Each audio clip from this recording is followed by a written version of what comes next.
right, away we go. Old school, the OGs, and my dog starts barking as soon as we start. There we go. That's wonderful. She's excited too. Everybody's excited. She looked up. She looked at me. She saw how excited I was ready to go. She's like, all right, let's go play. Here we go. That's Irish Fell. I'm Jeff, and this is the Monday Smash. It's good to be with you guys. We got a lot to catch up on, man. And we always want to thank our friend Russ there. You see him, big man, State Farm, the guy. I'll give the whole read in a little bit, and we'll also do the little jingle there. That's got to stop. That's got to stop. Here we go. Here we go. Okay.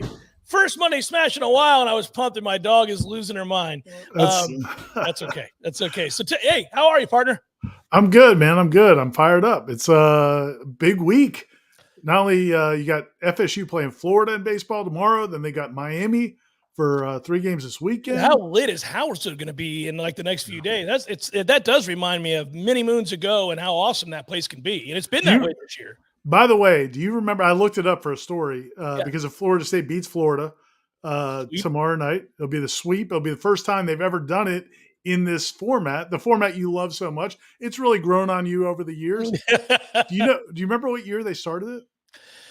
So I really don't, because I remember being somewhat angry about it when it was being talked about. Was it your boy Joe Arnold that kind of No. He was already. I think he was already gone. It was.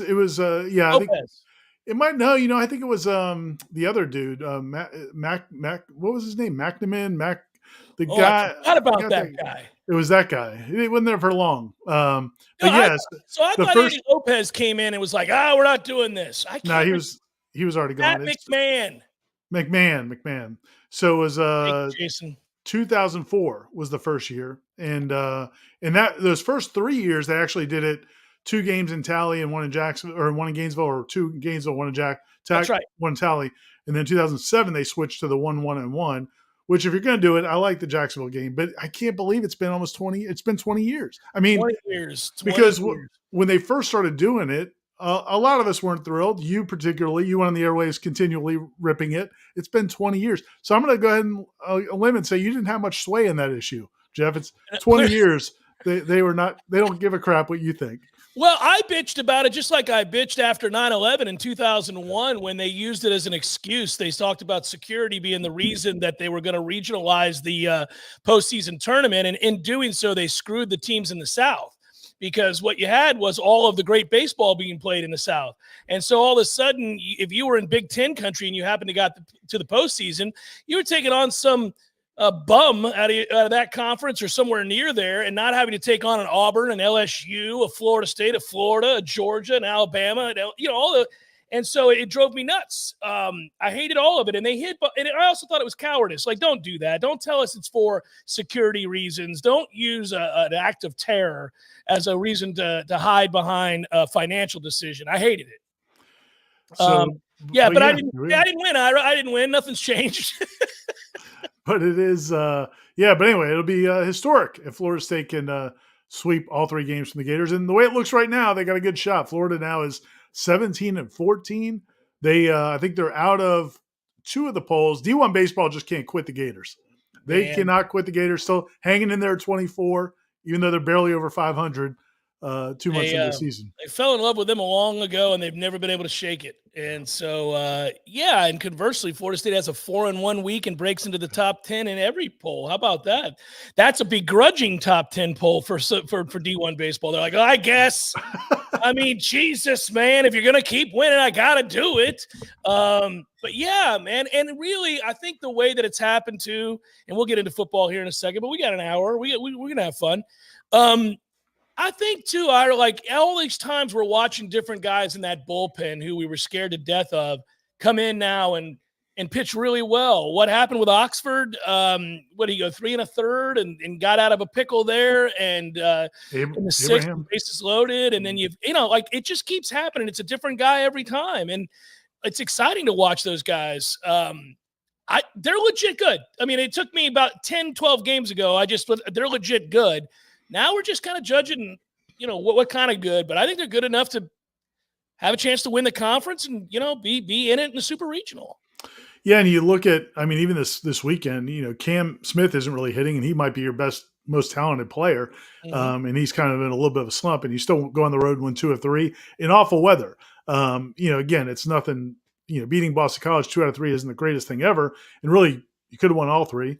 But the idea that in those elements, you were able to play, and a lot of guys were able to execute at a pretty high level is a good thing, man, because Lord knows the Orioles didn't execute real well in Pittsburgh. So it's you can't take wins for granted on the road. You brought up the week. I agree, by the way. You just keep winning series, and they're winning a lot of series. I'm scheduled to have a couple interviews here in the next 2 days. One of them is a baseball interview. I think James Tibbs is going to join me on Wednesday, and I look forward to talking to him. If not, it'll be Link Jarrett. So we're working on that because Tibbs is in the midst of an amazing season, and he really has an opportunity to possibly be the ACC Player of the Year, if not do better than that. He's that good right now. Have you? I know you've seen interviews with him. Have you had a chance to talk to him one-on-one Like briefly, for an interview? Yeah, but not in a full interview. No. He's an impressive guy. I mean, he's fun to talk to. He's an impressive guy. You're going to enjoy that a lot. He's buttoned up, man. I love the idea that he, it's like he's a professional hitter at this point in his young career. So I'm anxious to talk to him about that if we get him. And then I'm also tomorrow, before we do headlines, we'll have something for the site. I'm going to do an interview with Lottie Woad, who won Augusta National Women's Amateur Championship. And that is an amazing accomplishment. I talked to Amy Bond last night, the head women's golf coach, and she's arranged it. Lottie got back late last night, so she didn't want to do it this morning. Admittedly, she was very, very tired. She's doing interviews because she's from England. She was doing interviews from around the world and not just in the States, but she agreed to come on with me tomorrow morning. And I look forward to it. I can't wait to talk to her about that. So a couple interviews coming up, both for the Warchant TV site and for the show. So that'll be good. I look forward to it. That putt was nails. Man, that was – dude. That's big time. I am in awe. There aren't too many sports. I've never asked you this. We cover sports for a living. Most people listening to this, watching this in the chat, we all grew up playing sports, all of us, to various degrees, various levels, but we love it, or we wouldn't be here right now, right? And over the years, when you get older, you begin to you gain perspective for starters, but you begin to say, well, what could I have handled? And I'm not talking about skill-wise. I'm talking about mentally. How would I have responded to free throws late in a playoff game in the NBA or college basketball? I'm always amazed by that. Yeah, how would I have handled, we're down 1, I get fouled with 2 seconds to play. I got to hit 1 to send it to overtime, 2 to maybe win it. And we all like to think, because we did it in our driveway. We did it over and over and over again. And you think, would I handle that? And I don't know the answer to that. I don't think any of us ever do. But I suspect I would not handle the pressures of the back 9 anywhere in a professional or even amateur event in golf. To me, that's the one that I always watch when they execute shots the way that Lottie did down the stretch. And it's not just that you're able to get up and down for par and salvage a hole. It's you have to hit shots to these thimble-like areas so that you have an opportunity to attack a green. So it's just not the putt. It's where did you hit your previous shot? Where did you hit your drive? There's just too many moments in a row that you have to be on it. And I feel like I'd cry. I'd be that guy that you'd be talking about years later. Remember that dude, Jeff Cameron, who fell to pieces and suddenly went 10 over? I'd be a mess. Who's it? Was Vandevelde? Was that his name? Yeah, Jean Vandevelde, the final hole. The final hole. It was the worst thing I'd ever watched. I hated it.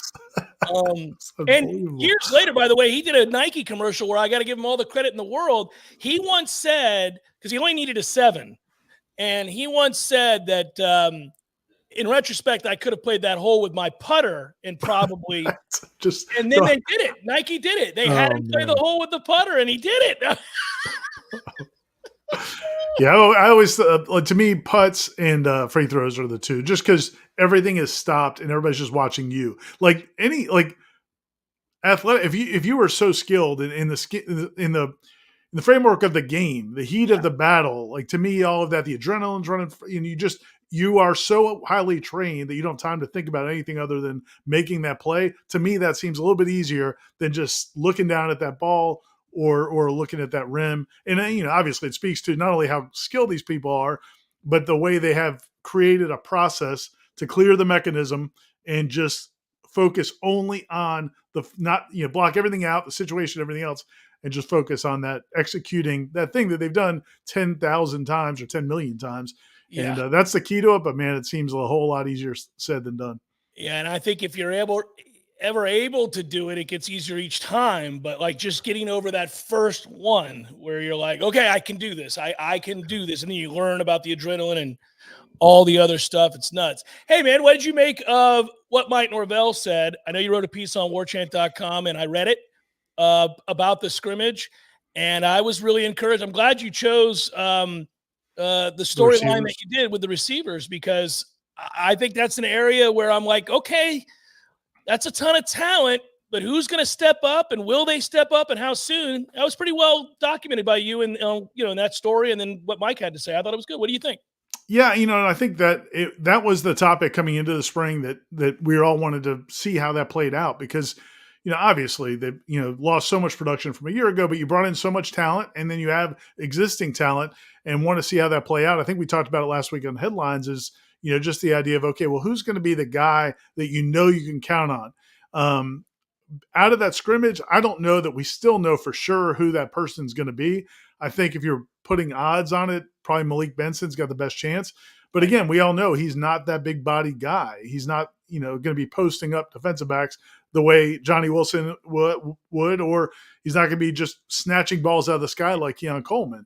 But I think what you have to hope for, I think, with this receiving core is that you just have a lot of plus guys that are, obviously there's a ton of speed, guys that can run good routes, guys can show that they can catch the ball. And then it's going to be up to DJ to make the right decisions, because I still don't, as I think about it now, somebody asked me the other day if I thought they would get another receiver out of the portal, and I don't think they will, but it would be nice to have that guy. Like if a Keon showed up in the portal, it would be nice to know that, you had the guy, you could count on in those situations, because I still don't know if that. I think that's fair. And I think we all had to learn a lesson about how they go about the portal. And I had to learn that lesson too, because I think opportunities presented themselves last year that they did not predict. And they had no intention of bringing in the number of players that they did. And then all of a sudden they're like, well, you could have a defensive end. Well, you could have a wide receiver who's polished. Well, you could have, and you start looking at your roster, you're like, well, and the coaches go a long way in telling the story. They told us what they thought they needed by who they went out and brought in. Right. And at the end of this spring, you're going to have some people leave. That's the way of the world. It's some people who are upset with where they are on the depth chart. And so that will tell part of the story. And then, you did have an injury. And let's just not, we can't look around the fact that Destin Hill was having a very good camp. He goes down due to injury. Does that change their perspective? I don't know. Maybe they feel pretty comfortable with other guys. I'm not so sure. But if they don't, that would be an area that they're going to hit. I know that they're not afraid. They'll go after whomever. I'm done guessing how many people they're going to bring in every year, because it changes. It's a fluid situation, and you don't know if a Keon Coleman's just going to come available. And that's a situation where you go, well, we can't not do it if he's interested. That's what's going to be interesting, because I do think, everybody keeps talking about how wild it's going to be when the portal opens up after the spring. And, again, I'm pretty optimistic Florida State's not going to see a ton of big-time guys leave, but I'm sure some schools will. Florida State is I think in a much better position than some schools, because they do have a very highly functioning NIL group with the Battle's End. Plus, it's a program that's doing well, and it's a program that's going to be top 10 in the country. There's not a lot of obvious reasons to leave unless you want more playing time or somebody wants to throw crazy, ridiculous NIL money at you. But there's a lot of other really talented players at other schools that don't maybe have all of those luxuries or have all those things in place. And so, it wouldn't shock me if players of that stature came on the open market. And again, because of the numbers, I haven't felt like they would go get a receiver. But with Destin Hill's injury and his status not being clear 100% yet, what it's going to be and when he'll be back, it wouldn't shock me. To me, tell me if you think this is right or wrong. What good coaches will say about running backs is, Jimbo used to say this all the time, is if I've got to scheme up the yards, then it's the wrong running back, right? Mm-hmm. If you've got the right running back, it doesn't all have to be blocked up perfectly. You don't have to be schemed up perfectly. He's going to make one or two guys miss and make some big plays. To me, from what I've seen of these receivers, is they've got very good top end speed, but I don't know if there's guys that are just going to go beat their dude. Like, I don't care who you put on them, they're just going to beat that dude, which is what the elite receivers can do. And I don't know that they've got any of those. So yeah, that might be fair.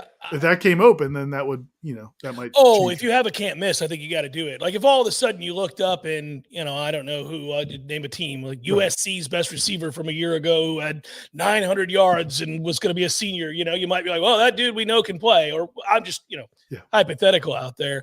It's a good point. It's a fun topic too. Really quick before we get back into said topic, I do want to thank our friend Russ Voorhis, and you can see russvoorhis.com. We'll play the jingle in a minute, but first I want to let you know that Russ, by the way, is an awesome supporter of everything we do here at Warchant and all the things that Florida State does. And this week, Russ, tip of the cap to you, brother. I'm not just kissing up. He decided to send some money our way, a hefty amount for the golf tournament, man, for the Second Harvest, the charity.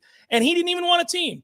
We offered him up a team and everything for that. And he said, no, just listen, let somebody else play, but I want to help out and do the right thing. That's the kind of guy Russ is. And he serves the state of Florida, Georgia, and Alabama. Supporter, big time, a true Seminole who's given back to Florida State, as I just said, in the form of an endowed scholarship, by the way, and as a Golden Chief booster.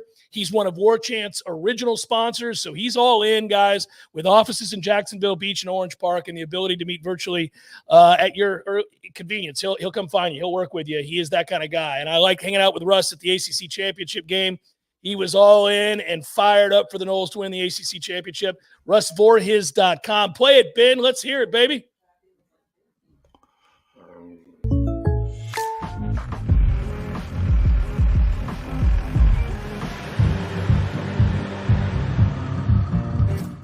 Contact Russ Voorhis for an auto quote today.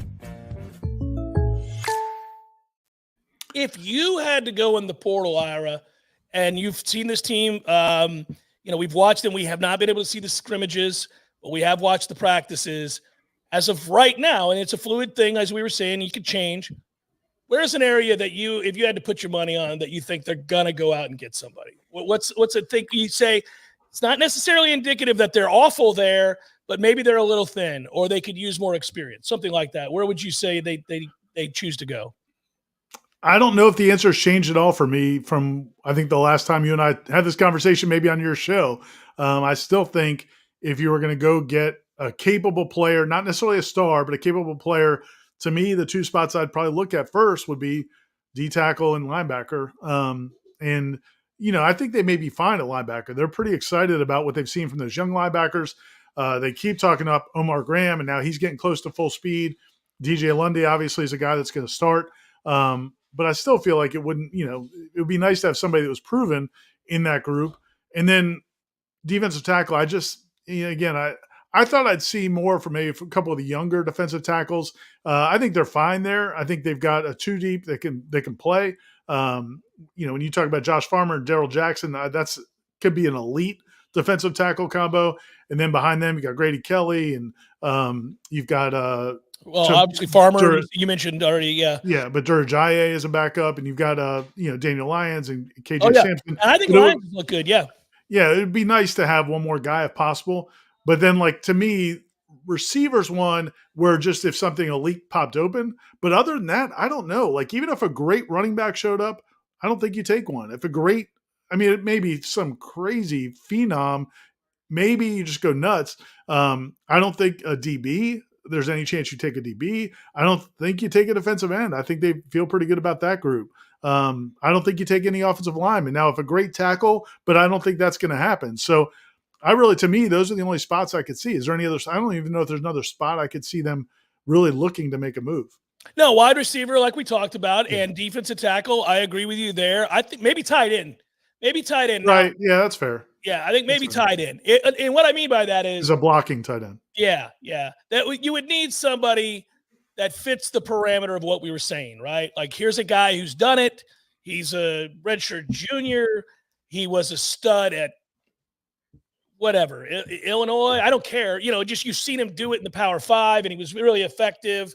Maybe an upperclassman. Because I think the thing is, you've got potentially two really good receiving tight ends. Morlock is going to be very good again this year receiving. By the end of last year, he was dependable and he can get open and he's athletic and he's big and rangy and he's a huge target. He's an average blocker. Hopefully he'll continue to get stronger and become a better blocker.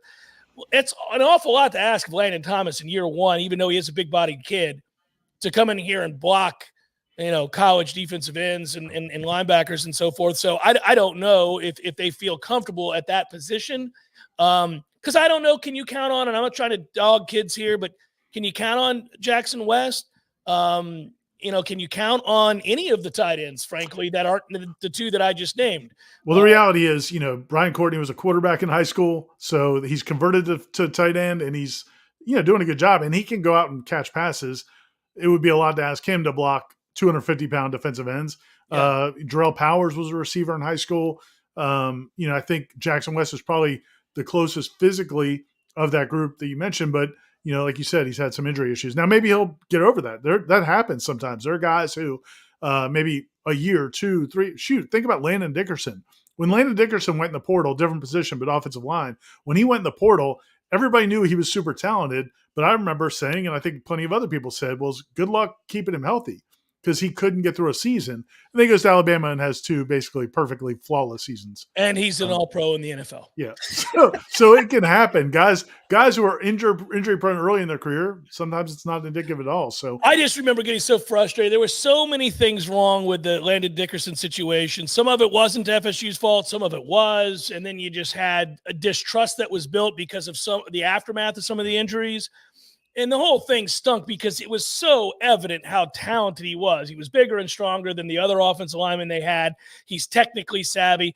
Then that first picture we ever saw of him at Alabama, he put on 150 pounds. I was like, what? And this is, once again, an opportunity to reference the Bama table. I'm like, whatever they're feeding these dudes, we need to start feeding these dudes because he looks completely different. And he never was hurt again, and he dominated people. It was so aggravating. Luckily, I don't look at our offensive line that way anymore. I'm no longer looking at our offensive line going, these guys are too small and soft and not at all. Now they're huge. That's a big offensive line. They have plenty of size. You literally would see guys at Florida State whose legs looked smaller than some of these other guys' arms. Like these guys at Alabama. Some of these guys at Alabama, their arms were bigger than like Florida State's linemen's legs. I mean, completely. And no, you're right. They're certainly on par from a size standpoint, especially those guys, they brought in, Ferguson from Alabama and Richie Leonard, Keandre Jones, who came in last year. And then the guys that have built up, Darius Washington, and those guys now have put on the size as well. So yes, lack of size is not an issue for Florida State's offensive line anymore. When they're able to fill him out, Lucas Simmons is going to be the most massive creature on earth. I mean, he's 6'8". He's got the lower bulk, he just missed a year of lifting out so he can get bigger up top. Hey, James B, man. Always say thank you. Always appreciate you. Always know the support is there. That's way too kind. Thank you. Thanks, for the James B. contribution. That's huge. We do appreciate you very much. He does have a question, of course, and I like it. He writes a little something for the OGs. Thank you again. Others on the FSU beat have been saying that Grady Kelly has been looking good. What do you guys think? Well, I've said 2 things. I've said, one, do not think because he's big and white from out west or whatever that he's Braden Fisk. that is going to be the comparison people want to make. And I said, he's not Braden Fisk. And that's not a knock on Grady Kelly because Braden Fisk has an outside chance of going at the end of the first round. So it's not his fault. I doubt that he does, but he shot up the draft boards because of how well he played at the end of the year, all of his individual workouts and all the stuff he did at the Senior Bowl. And he's certainly going to go in the second round. So if Grady Kelly is not a late first, second round pick, that doesn't mean he can't play and really contribute. And I don't think he'll be Braden Fisk. He's a huge body. He's got a massive trunk. He's going to fill space and be in the rotation. And that's important. Is he going to dominate games? No, not in my opinion. Yeah, I think he's a nice player for sure. And I think he's got some quickness about him, especially for a good sized kid. And, I like to say he's got a high motor, Jeff. On the field. Yeah. But no, I like him a lot. And I think what's cool is Odell loves him. I think it was Aslan interviewed Odell at the coaches luncheon. And then we talked to Odell again afterwards. And I think he was asked about him again. but he loves him. I mean, he just, loves the way he comes to work. I've spent a little more time than usual because the way they've done practices, and you know this, but I'm explaining to the audience, the way because the construction that's going on in the football facility, they're splitting up practices to some of it's inside and some of it's outside. And I've spent a lot more time inside than I have outside, while you guys have watched the one-on-ones and all the stuff outside. And so I've gotten to see Odell work a lot with the defensive linemen, defensive ends and tackles on some of their pass rushing moves, just, running through dummies and that kind of stuff. And Odell, man, it is a trip watching him coach because he, first of all, he told one player the other day that he doesn't want to see him open his mouth again because he was tired of the kid complaining about whatever it was that Odell was telling him to do. It's like, at Florida State, we don't do that. Then he'll make guys come back. It's funny. Like, one of the things in modern coaching is so much of it is done. There's very little teaching done at the time. These days in college football, a lot of times the coaches they've been taught the drill, they've been taught the skill before in a walkthrough or in a meeting, then they do it in practice. And if they make a mistake, a lot of the coaches teach it off the film. So they'll go back in the film room that night, they'll show them, hey, this is what you did wrong. And then they need to apply it at the next practice. Odell is old school, man. If they run a drill wrong, he's making them go back. And if they run it wrong again, he's making them go back again. And I think he likes Grady Kelly because when he's telling him what to do, Grady Kelly picks it up really quickly and applies it. And so I think he's going to be a big part of what they do. But I agree with you. I would not say he's going to be the guy that changes games. I think you're hoping that that's going to be Farmer and Darrell Jackson. That will be Farmer and Darrell Jackson. I don't see any reason why it wouldn't be. And if Darrell Jackson's going to continue to play like this and be as focused as he is now and locked in, he's in great shape. He's going to be a bear for people to block.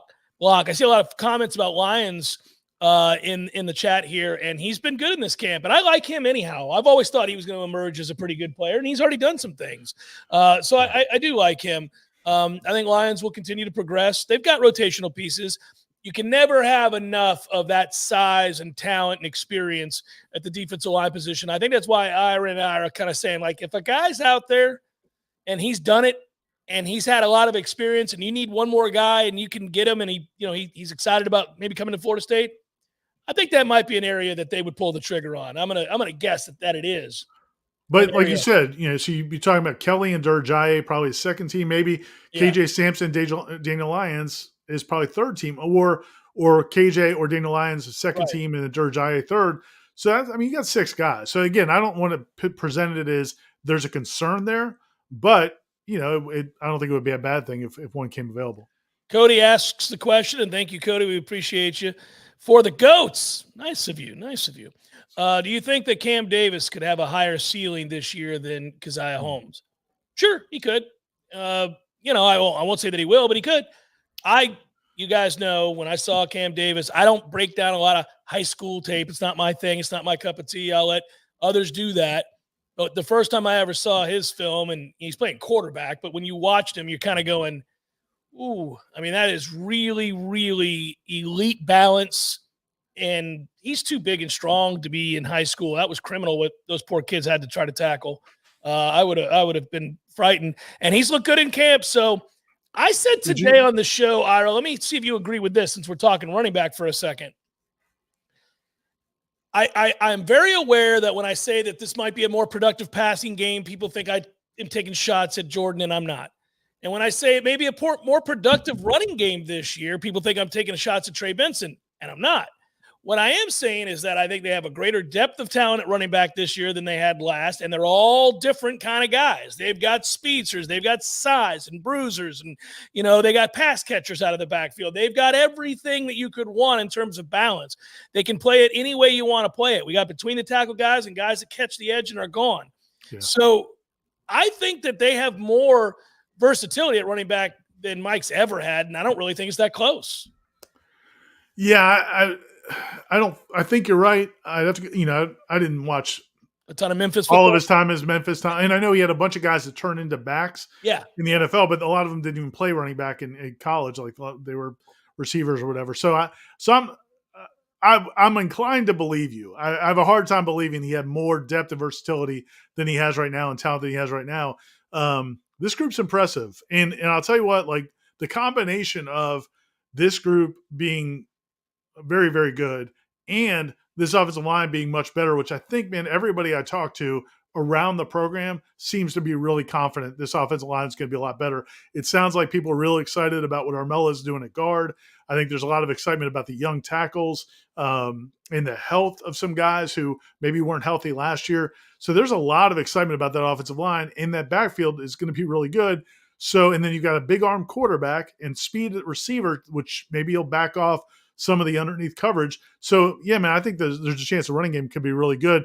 Back to the question about Cam Davis, I think there is a chance that that's accurate, not about him maybe being a higher ceiling than Keziah Holmes, just because, and I like Keziah, he's a solid back, but Cam's done some stuff. I didn't know he had quite as much wiggle as he has. And I tweeted a video. I don't know if Ben can find it. He may not be able to find it. I tweeted a video from the Warchant account last week of Cam shaking Blake Nicholson in a drill. And it's just one drill, and it happens, man. Everybody gets beat in practice. But it's pretty impressive, man. It is a sudden horizontal jumps. It's impressive for a guy that size, because the size is what, obviously leaps out at you, but he's got some really nice moves as well. Yeah, man, I'm real high on Cam Davis. I didn't know what kind of role he would have this year because of all the experience they have and talent, but I think he's going to be a real factor. I do too, and I think that it's also true that it's entirely possible you lose a couple of guys at running back. Yeah, I wonder. It's a crowded room, but I really don't know. I've thought about that as a mental exercise. I don't really know if it makes sense for any of them. We'll see. But I don't know that there's an obvious – there are times where there's an obvious, okay, that's going to be the guy. I think, man, it would be almost weird for just about anybody in that room. I mean, we could go through them, but I don't know that there's an obvious answer for somebody to leave. The only thing I fear is you have a combination of factors. You have, in some cases, you have a guy that needs to play now. Like his time is now, and if he doesn't play a lot, he may take it upon himself to go somewhere where he's got a good chance to start. But the guys in that boat, I don't know that are going to feel that way at the end of the spring. Like I don't know. Right. I don't know that any of those guys is going to feel like, man, my door is shut. I'm getting passed. And I can't read their minds, and I don't know. You might be right. They may be all in, and who knows. I do think that in terms of sheer numbers, I think that's an area you can lose a guy or two, and I wouldn't be surprised. Let's put it that way. I agree. It's hard for me to figure out which one. And I don't like doing it either. It's not a fun exercise because, let's just say I sit here and go, "Hey, Keziah Holmes has got to go. It's not going to work for him." Well, there are some positions on this football team where you could name some guys that you think, you know what, it's receiver. There's probably a couple at receiver. You're like, buddy. But you're right. You just don't know. Some people are like, hey, man, I'm comfortable here. I'm going to fight like hell to get in there, and maybe I get on the field for some games. Maybe I get in the rotation, but I love Florida State. I came here to work hard. Here's that video. Ben found it, yeah. Yeah, Ben, let's watch this. This is kind of fun.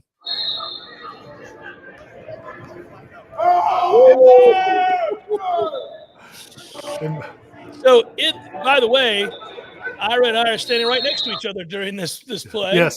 And you and I talked about it right after, and I was like, ooh, that'll hurt your feelings. But that's also a really hard drill in space for it's impossible. I mean, if somebody's got moves like that, but it was it was pretty. And again, it's just because I don't think we're not talking about work done. We're talking about a big physical back. It's a monster.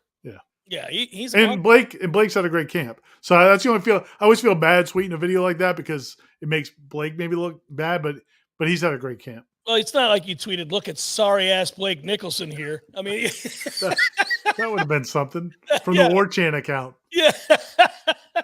No, and listen, at that position, he was one that was singled out by Adam Fuller as having gotten better already. And so – Did you hear him that day? I mean, he was raving about Blake. Yeah, he was. He was – coming out of the first scrimmage. I think that's awesome. This is where I am envious. I'd really like to see a scrimmage. Because I already knew he could cover, and he's still able to cover. I need to see him making plays down to down in the run game when teams are trying to be downhill and physical. And if he can do that, then he's going to be a really, really good player because he's an athlete. And we know that. He's a good athlete, and he can really run. And, man, what a find Cryer was. I mean, think about that. Cryer was at Northwestern, and going to start his career there. Then they fire their coach. Everything opens up. Florida State gets him. All right, who let the dogs out? He just shows up last summer.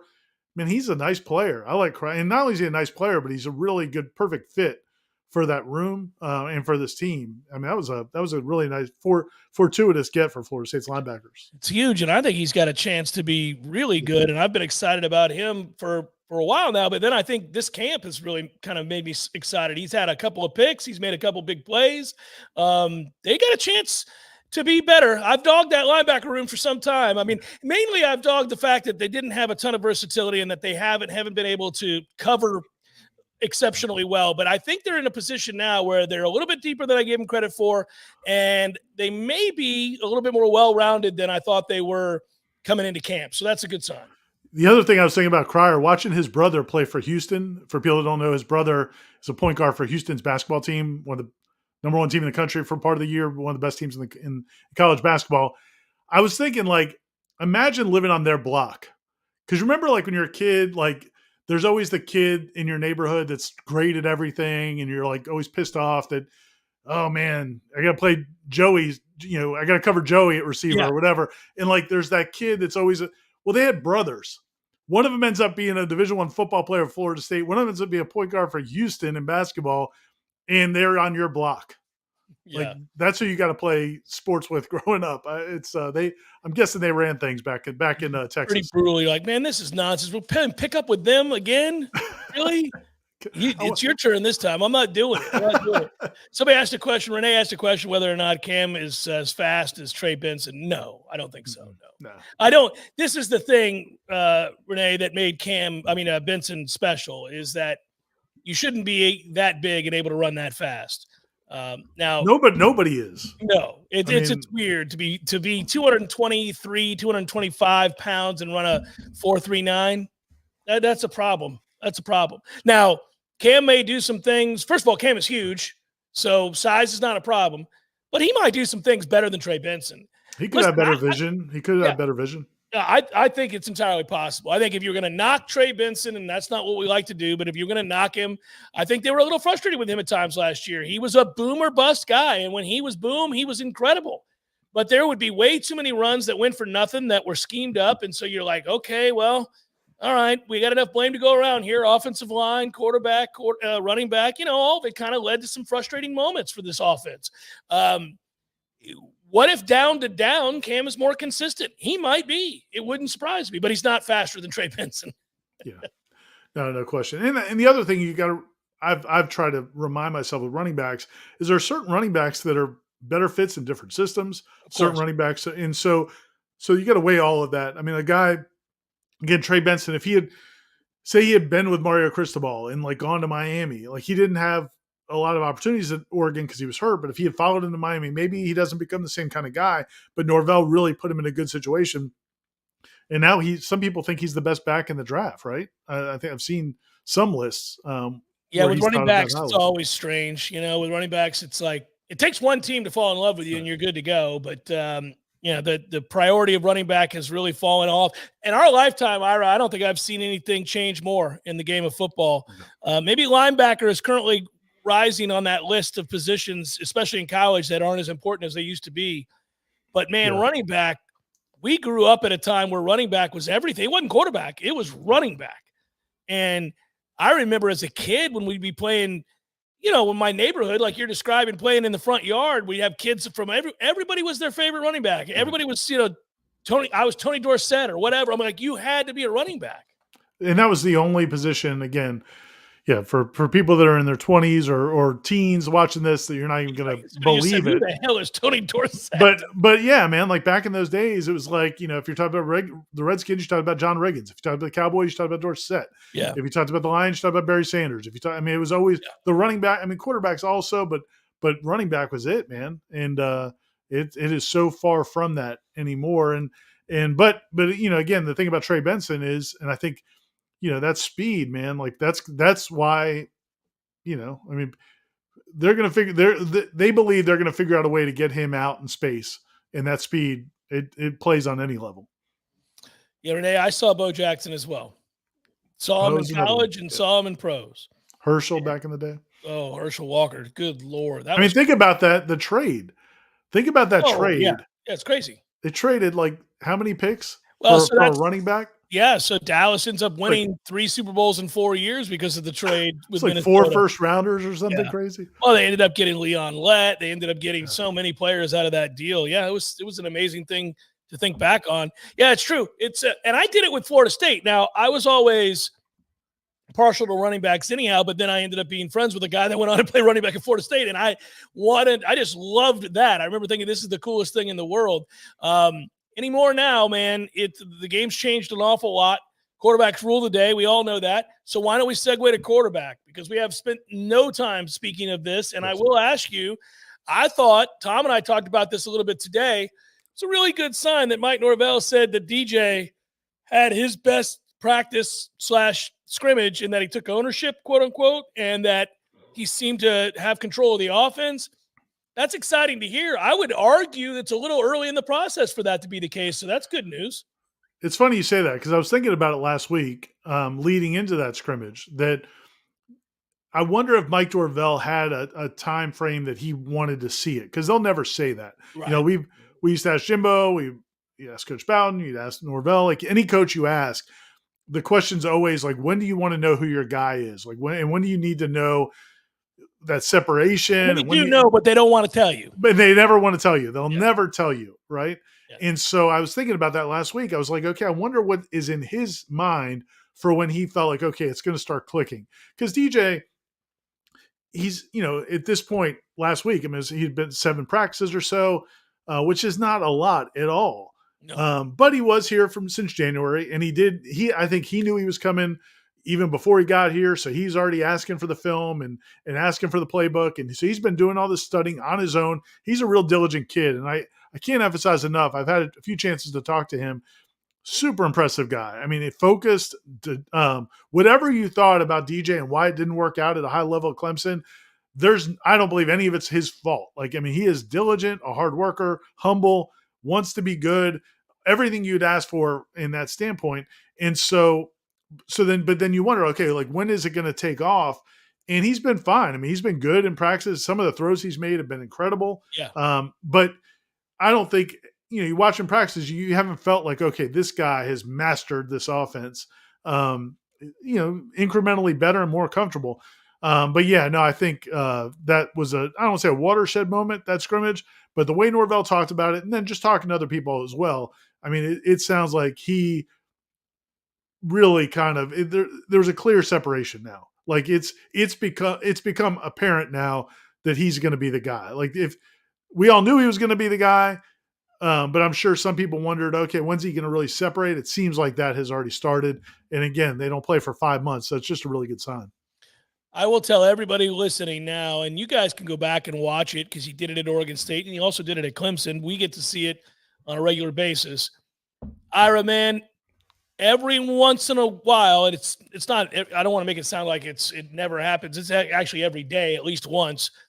There's a throw that he'll make where you're just reminded that there aren't many people that can make those throws. I mean, it's not a knock on everybody else, but he's got a bigger arm than almost anybody else. It's insane. When you watch, it's like a flick, and it'll go 65 yards in the air, and it's beautiful. He had one, you'll remember what I'm talking about. It was in the back of the end zone. Portier didn't end up making the catch. It was contested. Right. But that ball is 60 yards in the air on a rainbow to the back of the end zone over the shoulder. It's a tough catch, but in a game you'd say catch the ball, but I mean, it's unreal. And it didn't even look like he was trying to put any effort into it. It was just kind of like, oh, I got him. And the next thing you know, just, I mean, he does it every day. Yeah. He does it outside. He does it in the indoor practice facility. There's just a throw or two where you go, ooh, I know who threw that. And he also has the touch on the underneath stuff. It's not like I was just going to use my Burt Jones reference. Oh, buddy. You're going, what are we doing here? Jeff George. I don't know. Is there somebody sooner or more recent? But Anthony Richardson. He's got the cannon, but he also has some nice touch on some of the underneath stuff. He's not as improvisational. I think Jordan started showing some of that improvisational stuff. I don't think you're going to see it. It's much more polished, from the pocket, and he can move the pocket a little bit and step up in the pocket. But yeah, man, and I remember watching Dominic Robinson, one of the videos he did with Tom Lang, and he showed some of the throws from the far hash to the sideline, those NFL throws, and he's got all of those. It's that, and that changes how the defense has to, scheme, because now that's on the table. Oh, it changes everything, buddy. It makes them be honest. Right. So I'm absolutely in agreement with you. And if they end up, boy, if those young receivers can really utilize that speed, you're going to see some fun bombs this year. I mean, I was about to say, when you're in Doak, you're going to get to see this, and this, but I mean, Doak's going to be weird, so I don't know where you're going to be sitting, but we're going to see some highlights of amazing bombs that result in touchdowns, especially against some teams early on that are, like a little lesser tier. Good luck. I mean, they're going to have some things that they hit on. And I just think that's something that every defensive coordinator is going to be mindful of the rest of the day, every Saturday, I should say. Like, geez, we really can't creep up here. And that should, as you said earlier, affect the running game positively. Speaking of, and I caught part of your show today, I heard you guys talking about Jaylen Lucas and FSU putting out that video. Matt Lasser, who covers recruiting for us, was talking to some of the recruits when they were coming out of the scrimmage. And that was somebody he talked to. That was the first name they mentioned, was Jaylen Lucas. And I was thinking back to, me and you watching the tour of duty. We both were watching him in the tour of duty. And I mean, we knew he was a transfer and had some success, but I'll never forget that moment watching him in the tour of duty drills thinking, "Ooh, boy, like that's different." Silly fast. I came home and told Bryce, my oldest son, I was like, "You should see this kid. I can't bring you out to practice. I'm not allowed, but I want you to see this kid. It's unreal. And I really can't even film it and show you. So maybe, we'll post some things that we can show on Warchant. I'll show you as best I can, but golly, you got to see this kid shot out of a cannon. I'm telling you, he's going to get lost. Defenders are going to lose that kid, and he's going to be out the gates, as Jimbo would say, and it's just going to be too late. They're going to look back and go, oh, my goodness. There's a bunch of starred stuff I didn't get to in the remaining 10 minutes. Let's get to some of these. Carol writes, ruling tomorrow in Florida over our lawsuit against the ACC. Any thoughts or good vibes? Yeah, I'm not sure exactly what's going to happen. There's the hearing tomorrow morning, and I'm planning to be there. And it's it's interesting. It'll be interesting to see what happens, because the judge in North Carolina has already ruled that it sounds like he's saying he thinks they should have say over the venue up there. You have the argument down here about whether or not to stay or dismiss the lawsuit here. So we'll see. I don't know that I'm not 100% sure if there's going to be a decision like last time when they had the hearing in North Carolina a couple of weeks ago. The judge took time to make a ruling. So I don't know that there's going to be a decision tomorrow. But there is a hearing tomorrow morning, and we'll definitely be covering it. We'll have to talk to you. You'll cover it, and then if there's anything definitive, I can get Tomkowitz on, and we'll do it up again. Yeah. We'll have it happen for you. Briley, so brass tacks, on a scale of 1 to 10, how likely are we to beat both Florida and Miami in football this year? He says he has it at 7 out of 10. Well, I like our chances certainly of beating Florida. I think that game down in Miami is going to be a little bit more difficult. I actually think they're going to be pretty good this year. Certainly Florida State could beat Miami again. You're asking for a percentage? 70%, 75% feels about right. I think that's pretty good. I think that game is one of the better games of the year, the one in Miami. Yeah, it'll be a good year. The thing with UF, Jeff, you got to remember, they're going to have an interim head coach at that point. They may rally around that guy. So we'll see how that plays out. But, Miami's going to be a much tougher game. The one thing I would say is I was talking to some Miami people that cover the program. The one position they're a little concerned about, I do think they're going to be a good football team. But there is some concern about the secondary, and that could be fun for Florida State if you've got a big arm quarterback and you've got speed at receiver. But I think Miami's going to be good. I think Kim Ward's going to be a weapon, and you just got to hope that Mario pulls up some Mario Cristobal shenanigans. We have the coaching advantage in game for sure, as do most anybody facing Miami. Wesley, Jeff, and Ira, who is each of your biggest surprises on both sides of the ball so far this spring based on what you've seen? Keep up the great work, and I look forward to seeing you next weekend. Thanks, Wesley. Appreciate that, buddy. Biggest surprises? I guess we probably have to say Lucas on Right. offense. And then defensively, who's your biggest surprise? I it's just silly to say, just because he was a 5-star at high school Yeah. and his name, but I didn't know what to think of Marvin Jones Jr. I mean, I just didn't know. But I think he's got a chance to be really special. And I think, I thought Lolo Hea would be the attraction, the main second team All Pac-12. I thought he'd be the guy that we were really excited about in the additions on the defensive line, but I'm leaning towards Marvin Jones Jr. I'm really excited about him. I like that one. And then I would say, as far as a surprise goes, surprise might not be the right word, but let me throw one more also. I'm going to throw Devontae Brown also. He's a guy that they're really excited about at safety. He played corner at UCF. He played corner at Miami last year. They're really excited about him. They thought he could play safety, and there's a chance. I mean, I don't know that he's going to win the other safety job next to Shaheem, but he's definitely thrown his hat in the ring, and he might win it. Earl Little Jr. is the other one who is not a surprise, No. but he's a stud, and they got the secondary is going to be good, guys. Secondary is going to be good. Garrett, are they going to play Durajaye defensive tackle as well as defensive end? I believe so. I believe they'll start now. Yep. Yeah, that's the plan, and that's what they've been doing so far. I think this year he'll help them more defensive tackle. I agree with you. But I think he can play both for sure. Brett, how is it possible for every running back to stay? Aren't we expecting at least 2 to enter the portal? If so, who? Yeah, well, Ira and I were talking about this earlier. I mean, we could venture a guess with some of these kids. I don't know what their mentality is. It depends on how urgent a kid is that he feels he has to play. If you're an older running back and you're further down the depth chart, it's reasonable for you to realize that maybe you should go. I'm not suggesting anybody will, but they certainly could. In my mind, Ira, I think they're going to lose somebody, at least 1, maybe 2. Yeah, it's possible. I would be surprised with 2. I just think there's too many young ones that I don't think are going to want to leave. But we'll see. I mean, if I had to make a list, I could do it and have the highest percentage and the lowest percentage. Yeah. But there's not a lot of obvious ones. Riley wants to know, Jeff and Ira, is Byers taking a step with regards to consistency or still maddening at times? I'll let you go first. I'll say this. I mean, I think that, I liked what Alex Atkins was saying before the spring, and basically he was really confident that this would be a big jump for him, year 2 in the system and the comfort level and all those things. And Jeremiah Byers is awesome in a lot of ways. I mean, he's very athletic. And he's a great teammate. You see the video they put out with Jaylen Lucas. You see him running on the field, celebrating.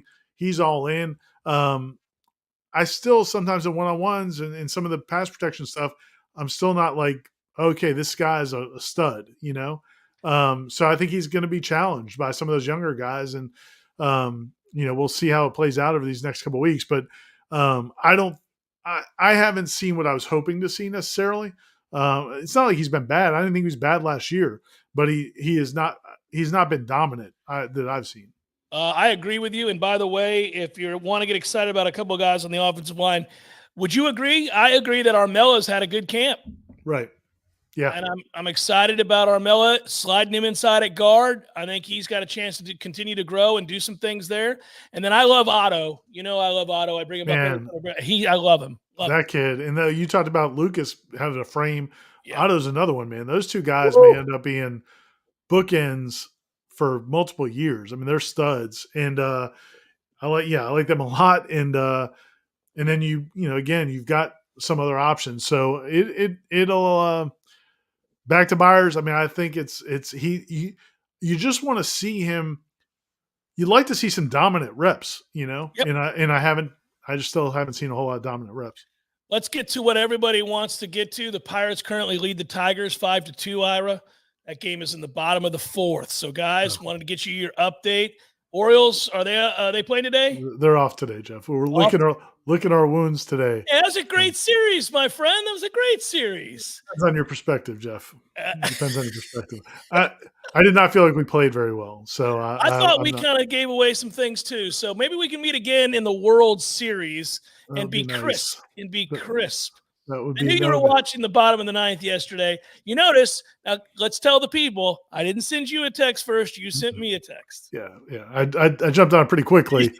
Hey, That was one of the all-time that whole weekend, man. I just thought we stunk. Weird. I mean, whatever. Anyway, it hey, was really quickly, it's not funny, but it happens in baseball. It's a long season. So that last play is an awesome play until it's a horrible play. I mean, but here's the thing, right?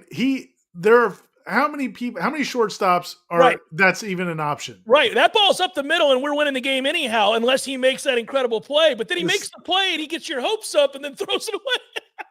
Not just throws away, he throws it in the stands. Yes, so the game's over. And and Gunnar Henderson, and again, sorry, folks, indulge us for a few seconds here. Yeah. Gunnar Henderson's going to be a Hall of Famer. I mean, he is a phenom. He is unbelievable. He was not very good. He had a rough day that day, but that play, he even said, he's like, man, I make that play 99 times out of 100, which is insane because it's a hard-ass play. But I really believe him. Like, I thought he was going to make it.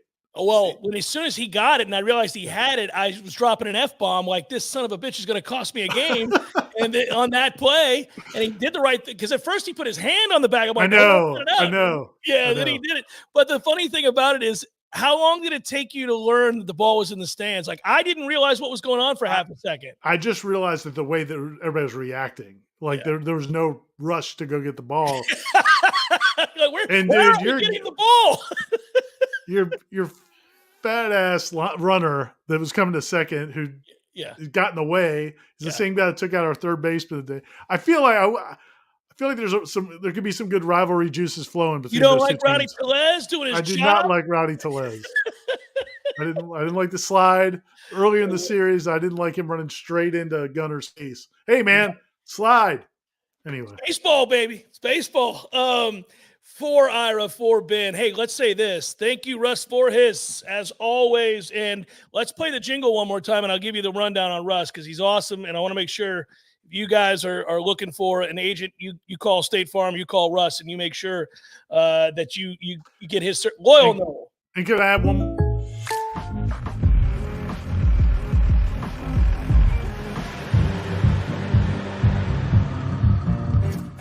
Contact Russ Voorhis for an auto quote today. Add another thing, Ira. Add another thing. Ben is quick on the trigger with the Russ Voorhis. He can't get enough of it. I was going to say is, he's got the 2 brick and mortar offices in Jacksonville, that area, Jacksonville Beach and Orange Park, but he also services Florida, Georgia, and Alabama. And again, the great thing about insurance companies are you can call and get a quote, get information.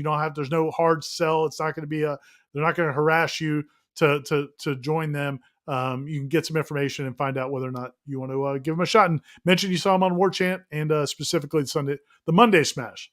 Yeah. Make sure you let Russ know.